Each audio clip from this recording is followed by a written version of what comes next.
3 orang terseret kasus dugaan korupsi pada pengelolaan dana APBD Desa tahun anggaran 2018 dan 2019 di Desa Cemaga Selatan, Bunguran Selatan, Natuna, Kepulauan Riau. Mereka kini berstatus tersangka dan dijebloskan ketahanan oleh penyidik tindak pidana khusus Kejaksaan Negeri Natuna pada Jumat. Yang telah sejauh ini kooperatif terhadap kinerja daripada Kejaksaan Negeri Natuna dalam rangka penyidikan perkara tindak pidana korupsi di Desa Cemaga Selatan.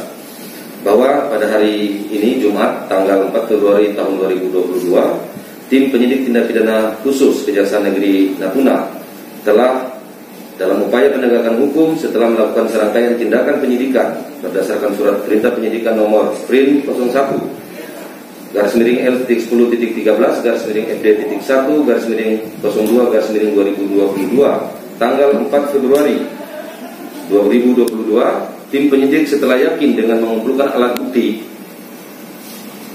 yang cukup kuat melakukan penahanan terhadap 3 tersangka dugaan korupsi atas nama tersangka inisial MR, MS dan EP yang merupakan tersangka dugaan tindak pidana korupsi pada pengelolaan dana APBD tahun anggaran 2018 dan 2019 di Desa Cemaga Selatan, Kecamatan Bunguran Selatan, Kabupaten Natuna. Penahanan berdasarkan surat perintah penahanan nomor PRIN 01/LT10-TIG11-FD.1/02/2022 tanggal 4 Januari 2022 ketika tersangka MR, MS dan EP ditahan selama 20 hari terhitung sejak tanggal 4 Februari tahun 2022 sampai dengan tanggal 23 Februari 2022 di rutan kantor Polres Natuna.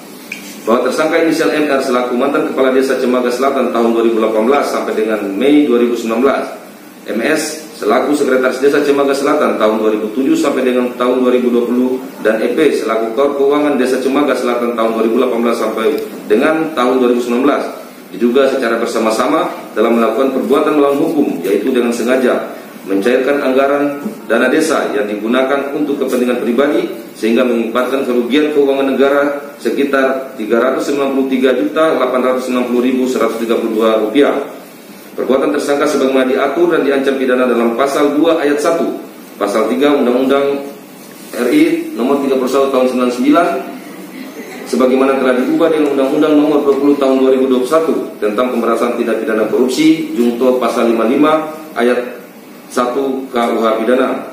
Bahwa penyidikan tidak berhenti hanya menetapkan 3 tersangka, penyidikan ini akan masih terus berlangsung dan dimungkinkan akan ada tersangka lainnya. Perkara ini akan segera diselesaikan oleh tim penyidik dan akan segera dilimpahkan ke Pengadilan Tindak Pidana Korupsi pada Pengadilan Negeri Tanjung Pinang di Tanjung Pinang. Demikian siaran pers ini kami sampaikan, dan atas perhatian kami ucapkan terima kasih. Barangkali mungkin ada pertanyaan dari rekan-rekan, kami persilakan. Penahanan ini dilakukan penyidik setelah yakin telah mengumpulkan alat bukti yang cukup kuat dan juga telah melakukan serangkaian tindakan penyidikan dari Natuna. Tim Gurindam ID melaporkan.